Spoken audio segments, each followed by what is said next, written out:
Today, in times of unprecedented global challenges and escalating conflicts, we are at risk of permanently damaging the notion of we. A collective we requires a degree of equality and justice. The plight of the people of Gaza is a mockery of this we.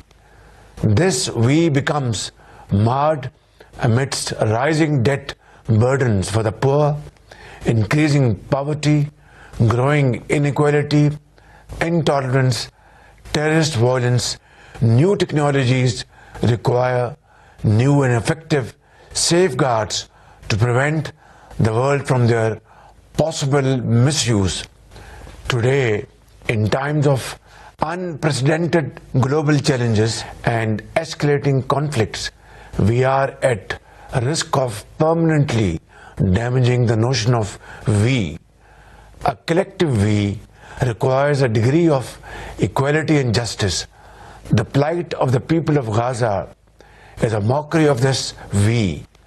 This we becomes marred amidst rising debt burdens for the poor, increasing poverty, growing inequality, intolerance, terrorist violence.